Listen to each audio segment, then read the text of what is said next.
ओम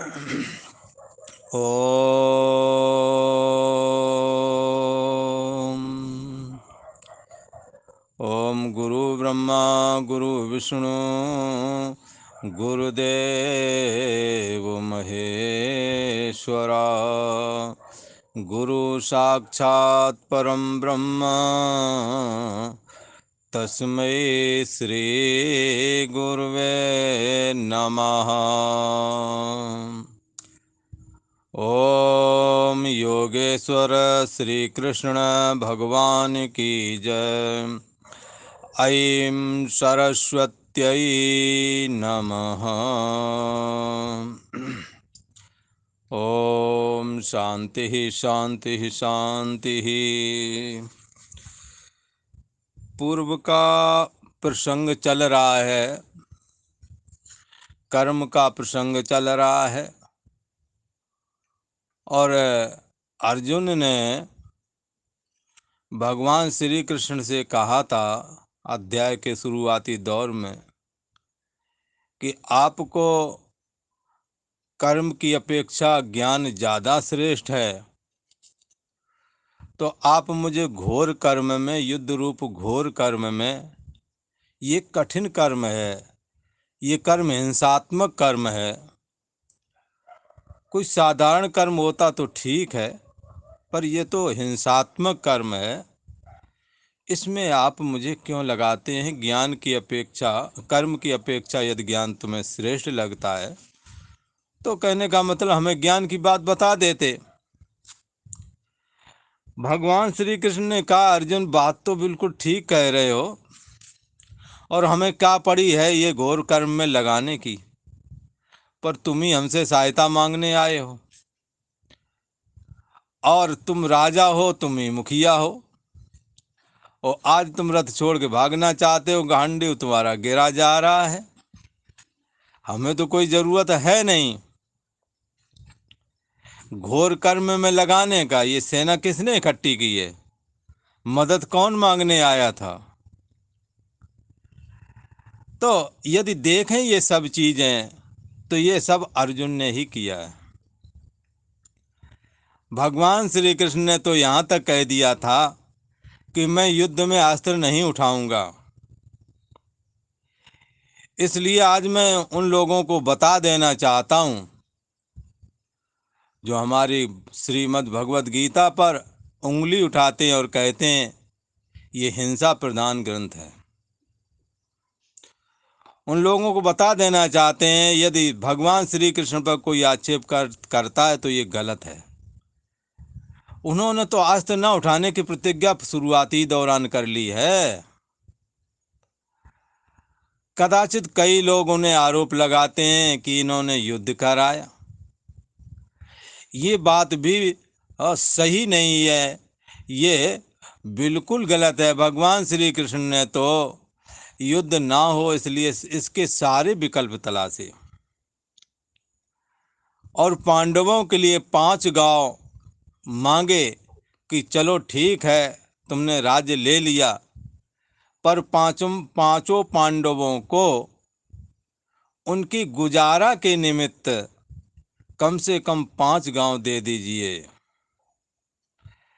तब ये धृतराष्ट्र के पुत्र राजा दुर्योधन ने कहा, हे केशो, मैं सुई की नोक के बराबर भी भूमि नहीं दूंगा।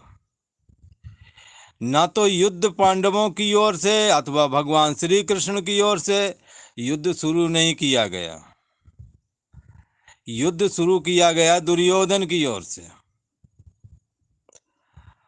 और जब युद्ध का निश्चय हो गया तो आपको मालूम होना चाहिए कि कुरुक्षेत्र के मैदान में जंगल था और उस जंगल को कटवाने का काम दुर्योधन ने शुरू किया था। इतने उतावले थे ये राजा दुर्योधन युद्ध के लिए, और उन्हें ऐसा लगता था कि युद्ध में मैं कर्ण की सहायता से, और कर्ण है, अश्वत्थामा है, और भी बहुत सारे राजा लोग, भीष्म पितामह, द्रोणाचार्य, कृपाचार्य, इनकी सहायता से मैं पांडवों को नष्ट कर डालूंगा, मार डालूंगा। कहीं न कहीं उनके दिमाग में ये बात थी, पर जाको राखे साइयाँ मार सके ना कोई, और बाल न बाको कर सके चाहे जग बैरी होई। यही बात इनके साथ में भी घटित होती है। युद्ध ना तो भगवान श्री कृष्ण से शुरू किया गया और न ही पांडवों की, ये दुर्योधन की ओर से शुरू किया गया, जो कि आसुरी संपत्ति से युक्त कहे जाते हैं। थे तो ये राजा, पर इनमें आसुरी गुण विद्यमान थे, इसलिए ये हिंसात्मक कर्म ही इन्हें अच्छा लगा। तो अब ये प्रवृत्ति की बात यदि कहें तो भगवान से अर्जुन कहे जरूर रहे कि मुझे घोर कर्म, युद्ध रूप घोर कर्म लगा रहे, पर वो क्यों लगा रहे हैं? उन्होंने तो अस्त्र ना उठाने की प्रतिज्ञा की है और सहायता युद्ध के लिए मांगने आप ही गए हैं अर्जुन स्वयं। तो ऐसा नहीं लगता है कि अर्जुन भ्रमित हो रहे हैं? अर्जुन जो इस समय बोले जा रहे हैं, ये मोह से ग्रसित होकर के और भ्रमवश बोल रहे हैं। वरना भगवान श्री कृष्ण की जगह कोई और होता और ऐसा कहता, जैसा अर्जुन बोल रहे हैं। क्या बोल रहे हैं? व्यामिश्रण वाक्यन बुद्धिम मोयशीयुमे। आप मिले हुए वचनों से मेरी बुद्धि को भ्रमित कर रहे हैं, ऐसा बोल रहे हैं।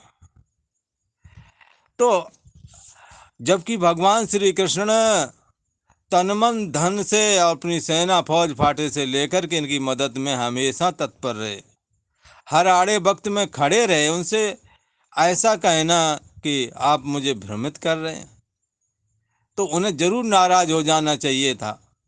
और आज के समय में यदि किसी के साथ ऐसा कोई कहे, जनरल से ही आपस में, हाँ, सेना नायक जो जनरल होता है, ये जनरल दूसरे जनरल से ये बात कह दे तो वहाँ पर जरूर गड़बड़ हो जाएगा। पर भगवान श्री कृष्ण ने जरा सा बुरा नहीं माना।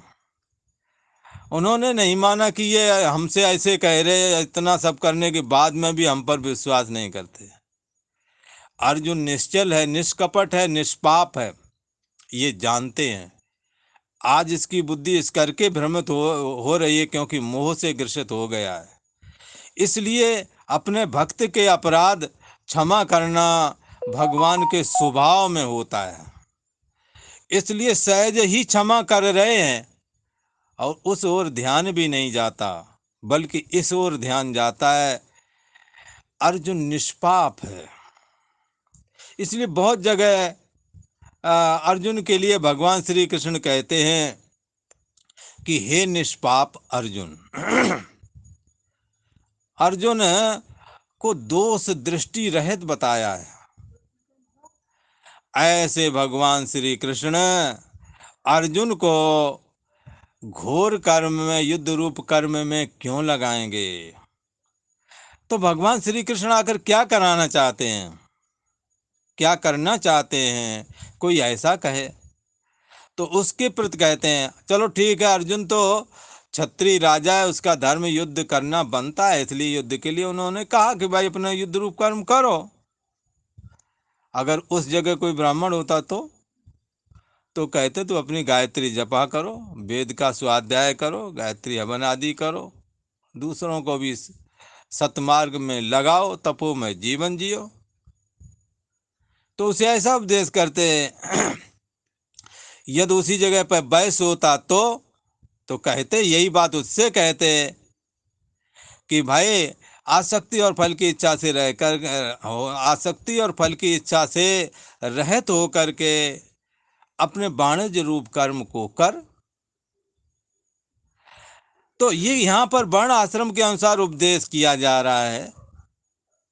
तो क्षत्रिय वर्ण को उपदेश करने का मतलब है ब्राह्मण वर्ण को भी उपदेश ग्रहण उसी से कर लेना है, वैश्य वर्ण को भी उसी से उपदेश ग्रहण कर लेना। शूद्र को परिचर्यात्मक कर्म विशेष जो सेवादार लोग हैं, जो प्रेमी लोग हैं, जो सम्माननीय लोग हैं, ये इनको भी इससे ग्रहण कर लेना चाहिए। वो अपने सेवा रूप काम में लगे रहें, यहीं से मुक्ति का रास्ता खुलेगा। पर अर्जुन क्षत्रिय हैं, इसलिए क्षत्रिय के अनुसार तुम कहा कि भाई तुम्हारा काम युद्ध करना है, करो अपना, तुम राजा हो, प्रजा की रक्षा करनी चाहिए। खैर, तो युद्ध में एक यहाँ 2 पॉइंट मिलते हैं। भगवान श्री कृष्ण का प्रयोजन कर्म कराना है अथवा कर्म से छुटकारा दिलाना है।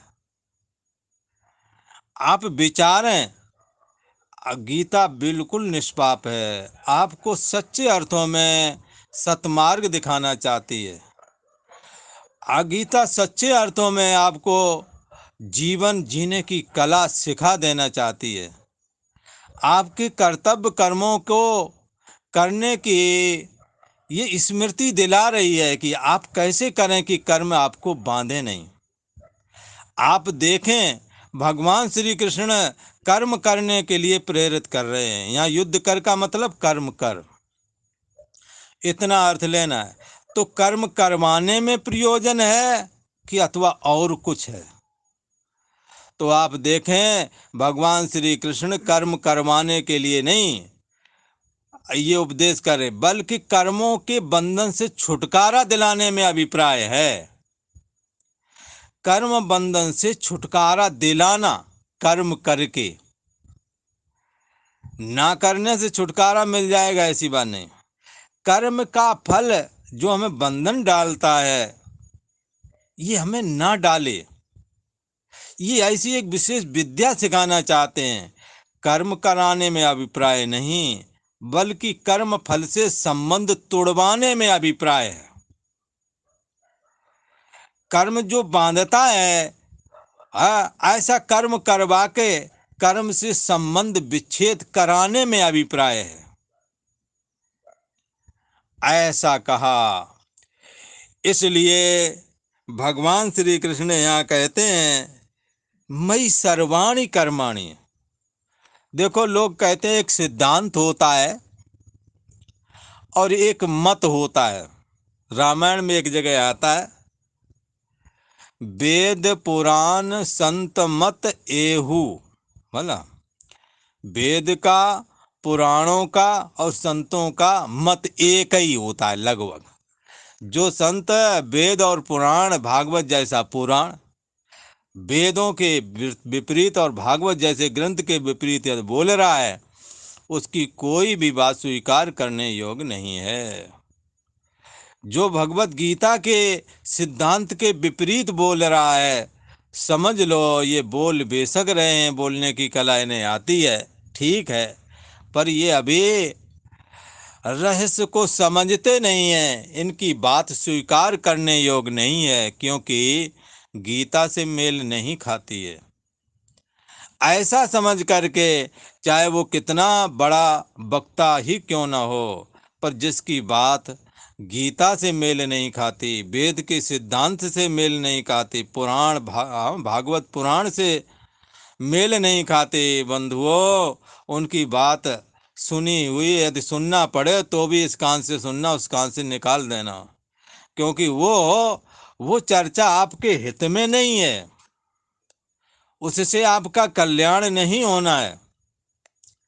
जो रामायण के अनुकूल नहीं, वो तुम्हारा अनुकूल कैसे हो सकता है?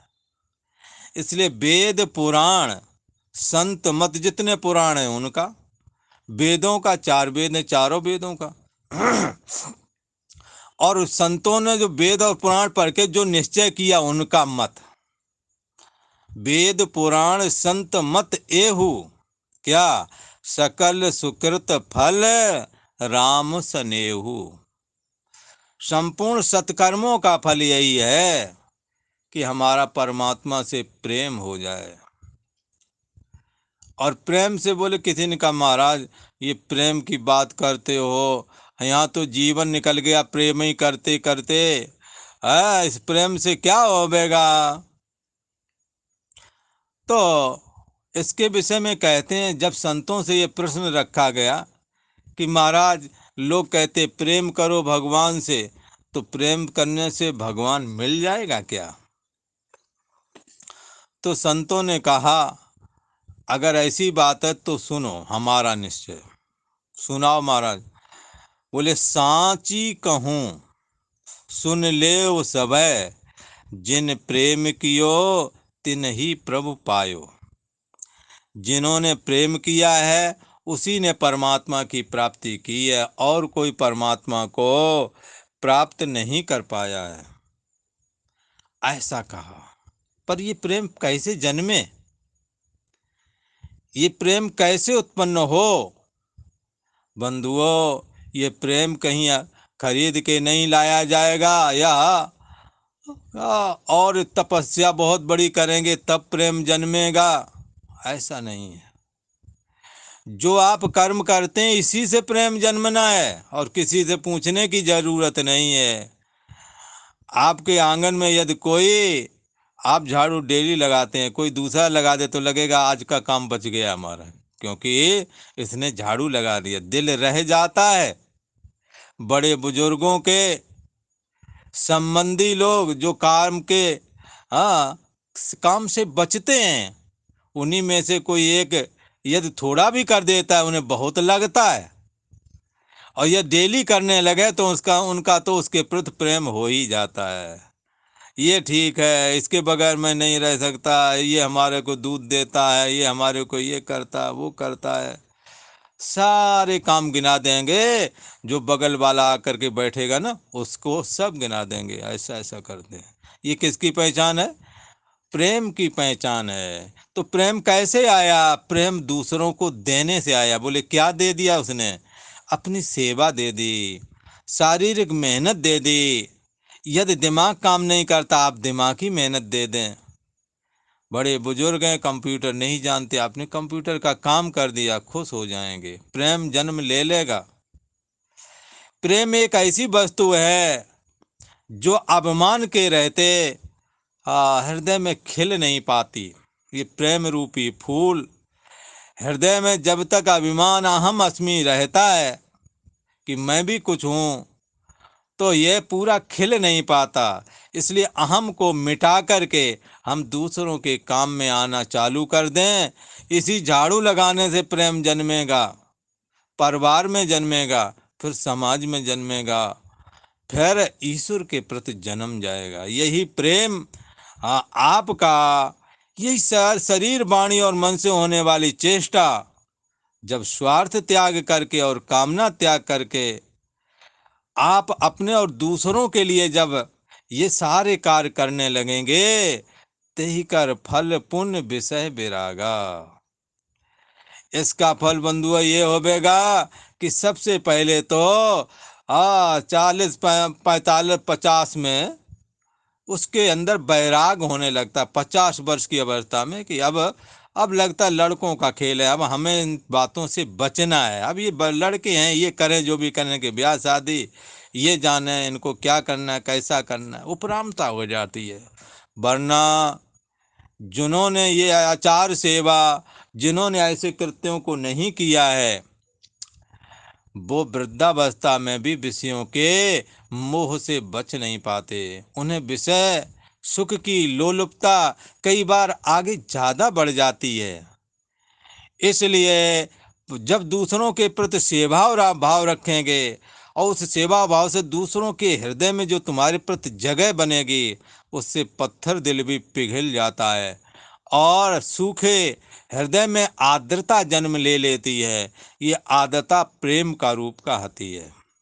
यही चाह करके ईश्वर प्रेम के रूप में तब्दील हो जाता है। इस प्रेम में बड़ी सामर्थ्य है। ये बैराग देता, ज्ञान और बैराग। इसलिए भक्ति के ज्ञान और बैराग पुत्र कहे गए हैं भागवत में। उससे ज्ञान और बैराग प्राप्त होगा, और ज्ञान के द्वारा आप विवेकवती बुद्धि के द्वारा, ये भगवान का जो मत है, एक सिद्धांत और एक मत। सिद्धांत तो ऐसा होता है उसे सबको मानना ही होता है।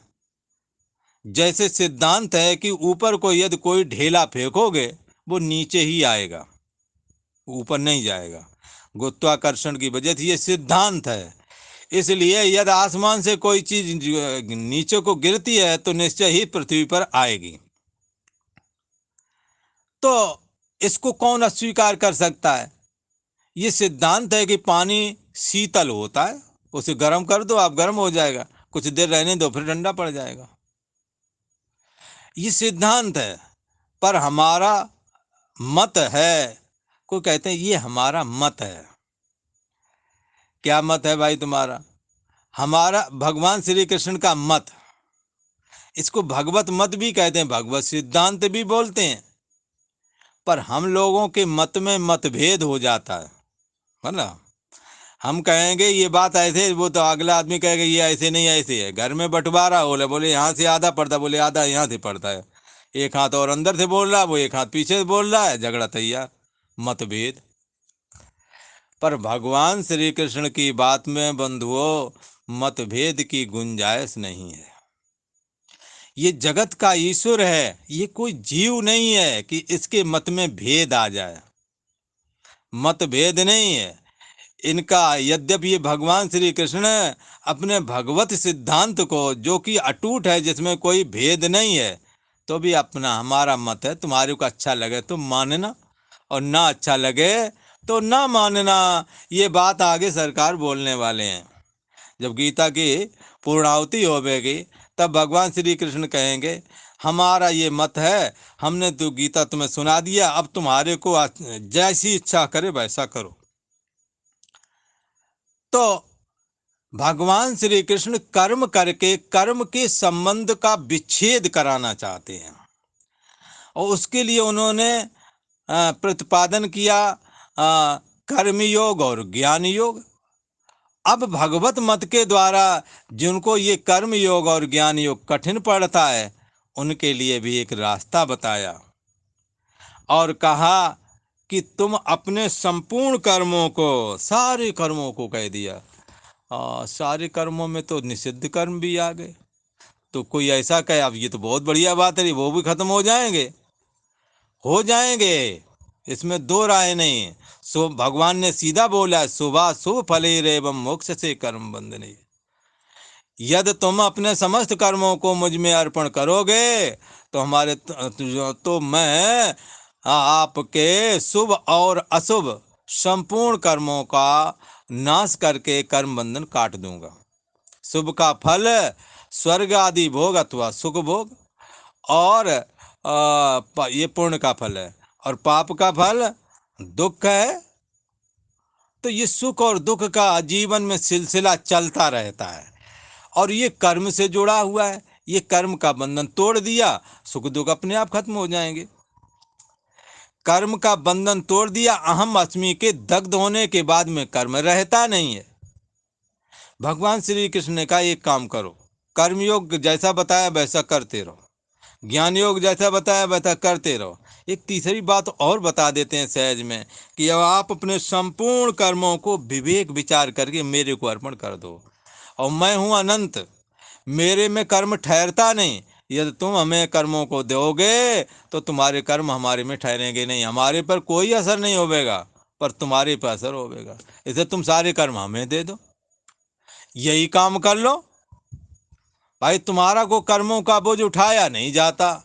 आप सुखी दुखी होते होते बहुत परेशान हो रहे हैं। आप अपने समस्त कर्मों को मुझे अर्पण कर दो, और माँ सुचाह चिंता मत करो, मैं तुम्हें मुक्त कर दूंगा, ऐसा कहा। तो अब भगवान श्री कृष्ण कहते हैं हमारे इस मत में स्थित होकर के जो इसका पालन करेगा, तो और कैसे दोष दृष्टि से रहित हो करके। तो किसी ने कहा महाराज दोष दृष्टि क्या हो सकती है? अरे भाई, दोष जो खोजते हैं ना, जो छिद्र दूसरे के देखते हैं ना, वो अच्छे में भी देख लेते हैं। जैसे गांव में बारात आया करती थी, एक लड़की हर दूल्हा में छिद्र निकालती थी, छिद्र निकालो दोष निकालते। अच्छा, वो कोई उसमें बुरा वाली बात नहीं, लोग दूल्हा को देखने जाते थे, पालकी में बैठ के आया करता था, काजल लगा के पीला कुर्ता पहन के कायदे से आता था। पहले गाँव में बारातें निकलती थी तो पहले तो कभी दुल्हन निकलती थी, कभी दूल्हा ऐसे निकलते रहते थे, तो देखते थे। और वो धूप में ज़्यादा धूप हुआ करती थी तो पालकी को उतार के वहाँ छाया में नीम के पेड़ हुआ करते थे, आम शाम हुआ करते थे, तो वहाँ उतार के रखते थे, तो पालकी पे दूल्हा को देखने जाते थे। तो लड़के हंसी हंसी में कहते दूल्हा के ये खराब ये अच्छा है, ये चीज़ खराब वो खराब है, और ये अच्छी है। इस तरह से वो व्यर्थ के मजाक किया करते, उसमें उस समय कोई बुरा नहीं मानता था। तो वो दूसरे की खामियां निकाला करते थे। फिर कालांतर में वो हर दूल्हे में ये उसमें जब उसका विवाह हुआ, फिर तो उसका विवाह हुआ तो सारी खामियां जितनी उसने देखी थी, सारी खामियां एक ही में उसी के दूल्हा में सारे दोष दृष्टि जितना भी वो करती रहे। जब उसका दूल्हा आया तो लोगों ने कहा ये तो सबकी कमी निकाल दी थी, और जितनी कमियां इसने निकाली वो सारी कमियां मिलकर इसी के दूल्हा में आ गई हैं बंधुओं, किसी में छिद्र ना देखना चाहिए। हमारा मनुष्य का शरीर जो मिला है, ये पाप और पुण्य बराबर थे इसलिए मिला है। हमारे में भी दोष हैं, आप में भी दोष हैं, और आप में भी गुण हैं और हमारे में भी गुण हैं। ये बात हो सकता है तुम्हारे दोष किसी और विषय के हों और हमारे और विषय के हों। ये बात जरूर है कि हम जो चीज़ जानते हैं छोटे स्तर की जानते हैं, आप कंप्यूटर के स्तर की जानते हैं। बहुत सारी चीज़ें ऐसी हैं जो हम जानते हैं आप नहीं जानते हैं, और बहुत सारी चीज़ें ऐसी हैं जो आप जानते हैं हम नहीं जानते हैं। तो ये जानना ना जानना भी लोगों में ज्ञान का स्तर भी एक जैसा है। इसी प्रकार सुख दुख का स्तर एक जैसा है, पाप पुण्य भी एक जैसे हैं, इसलिए गुण भी एक जैसे हैं, दोष भी एक जैसे। बहुत सारे गुण हाँ छोटे अपने बांधवों में भी विद्यमान हैं, और बहुत सारे गुण बड़ों वाले में भी है। इसलिए गुण दोष में ये संसार है, इसमें हमेशा दोष ही नहीं देखते रहना चाहिए। यदि दोष देखोगे बंधुओं तो उसका घाटा क्या है? उसका घाटा यह है कि दोष देखने की दृष्टि बन जाएगी। फिर गुण में भी आपको दोष दृष्टि दिखेगा। इसलिए मैं उन अपने बंधुओं को, उन भाइयों को मैं निवेदन करता हूं कि दोष न देखें, और यदि सब में दोष दिख रहा हो तो अपना चश्मा जरूर उतार देना।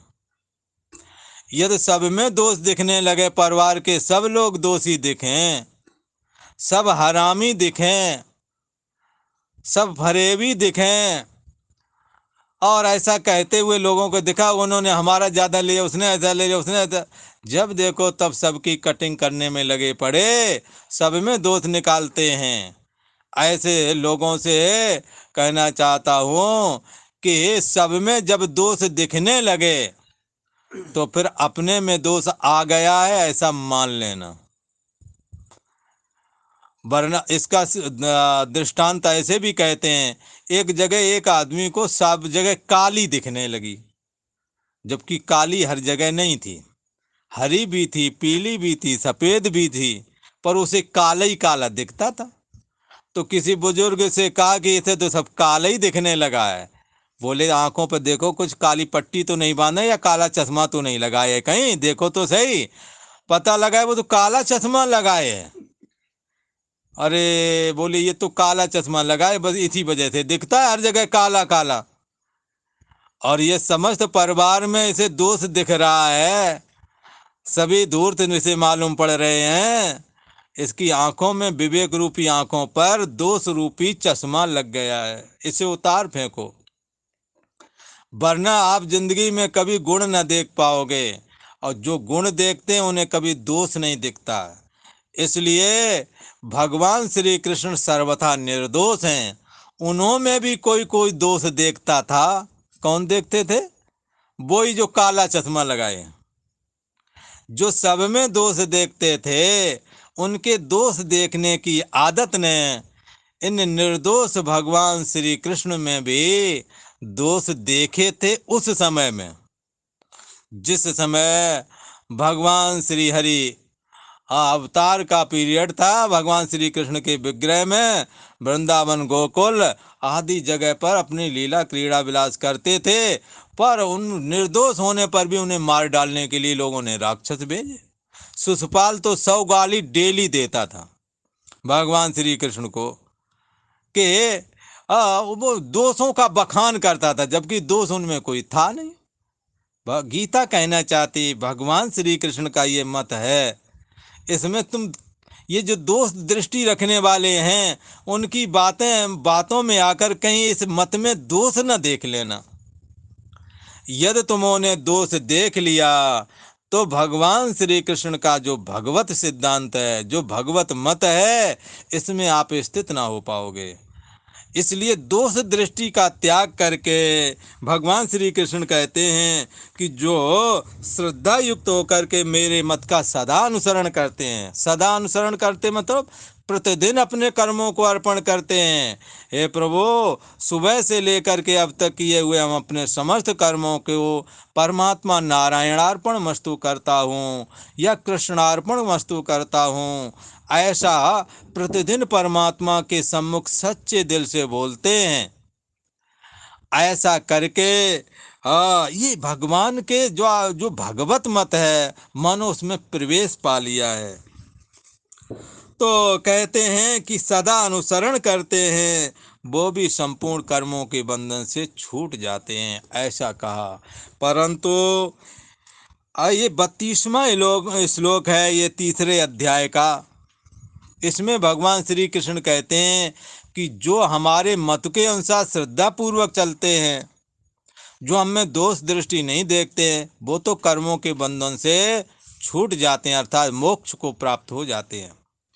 परंतु जो हमारे में दोष दृष्टि रखते हैं, उनकी क्या दशा होती है, उस विषय को भी भगवान श्री कृष्ण इस 32वें श्लोक में वह कथन करने वाले हैं।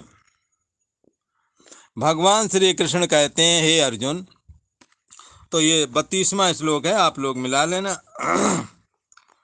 ये त्वे तदभ्यसूयन्तो नानुतिष्ठन्ति मे मतम् सर्वज्ञान विमूढ़ांस्तान् विद्धि नष्टानि चेतसा। भगवान श्री कृष्ण कहते हैं, हे अर्जुन, जो मनुष्य मुझ में दोषारोपण करता है, ये भगवान कैसे, इन्होंने तो ऐसा किया, इन्होंने तो ऐसे तो नाचे हैं, तो कूदे हैं, इन्होंने तो अनेकों विवाह किए हैं, ऐसा अरे अनेकों विवाह किए तो क्या हुआ, 16,108 विवाह किए, पर उनके 16,108 अलग महल थे, अलग भगवान के श्री कृष्ण के अलग अलग रूप थे। हर महलों में, हर रानी के महल में अलग अलग रूप आकार बना करके रहते थे। है किसी की सामर्थ्य, महान योगेश्वर भगवान श्री कृष्ण जगत के तो ईश्वर हैं ही हैं, योगियों के भी योगी हैं। वो क्या सारे, वो तो सारे जगत के रूप में बने हुए हैं। तुम 16,108 की बात करते हो, सारा जगत भगवान श्री कृष्ण बने हुए हैं, चाहे स्त्री हो और चाहे वो पुरुष हो। इसलिए ऐसी दोष दृष्टि तुम कभी करना नहीं। ये नारद जी ने एक बार जाकर के अवलोकन किया था, देखें तो सही, भगवान श्री कृष्ण ने 16,108 विवाह किए हैं, तो ये भला कैसे अपनी रानियों के साथ रहते होंगे। ऐसा निरीक्षण करने के लिए नारद जी जब भगवान श्री कृष्ण के महलों में गए, तो एक महल में वो नहा धो करके और तेल आदि की मालिश वगैरह ये कुछ कार्यक्रम चल रहा था। उन्होंने कहा, जय श्री कृष्ण, ऐसे करते हुए उन्होंने कहा, आओ आओ नारद जी आओ। बोले अभी छुट्टी नहीं, फिर बाद में आऊँगा। दूसरे महल में प्रवेश किया तो अपने बालक को दुलार कर रहे थे, वहाँ भी जय श्री कृष्ण बोला। उन्होंने कहा, आओ आओ नारद जी। बोले अभी नहीं, अभी छुट्टी नहीं, बाद में आऊँगा। दूसरी जगह गए तो अपनी पत्नी के साथ प्रेमालाप कर रहे थे। हर जगह अलग अलग चेष्टाओं में भगवान श्री कृष्ण व्यस्त थे। कहीं पर हवन यज्ञ का कार्यक्रम कर रहे थे, कहीं मंत्रियों से मंत्रणा कर रहे थे। भगवान हर महल में दिखे, हर महल में अलग अलग कृत्य करते हुए दिखे। इसलिए उनको आम जीव की तरह नहीं लेना कि ये भगवान श्री कृष्ण भी हम लोगों की तरह ही जन्मे हैं, इसलिए एक आम आदमी की तरह ही होवेंगे। ऐसी दोष दृष्टि का तुम सर्वथा त्याग कर देना। ये दोष दृष्टि तुमने अपने जीवन में इसको कभी फटकने नहीं देना है। जो मनुष्य मुझ में दोषारोपण करते हुए और मेरे इस मत के अनुसार नहीं चलते, कर्म योग में चल नहीं पाते, ज्ञान योग बस का है नहीं, अब जो भगवान श्री कृष्ण ने सीधा रास्ता बताया, लगा दे सब कर्मों में आग। हाँ, आग लगा दे का मतलब संपूर्ण कर्मों को भगवान श्री कृष्ण में अर्पण कर दे। सारे कर्मों को भगवान श्री कृष्ण में अर्पण करके निश्चिंत हो जा, स्वतंत्र हो जा, चिंता टेंशन सब दूर उसी दिन से। तो भगवान श्री कृष्ण कहते हैं जो इस मत के अनुसार नहीं चलते उन मूर्खों को अचेत सा कह दिया, उनकी चेतना ही नहीं है। ये अचेत सा ऐसे मूर्खों को तुम सर्व ज्ञान विमूढ़ान नष्टान विद्धि, संपूर्ण ज्ञानों में मोहित हैं ये, और इनको नष्ट हुआ ही समझो, ये नष्ट हो गए ऐसा ही समझो। और आज इतना ही चर्चा करेंगे, आगे की चर्चा कल को करेंगे। ओम शांति शांति शांति।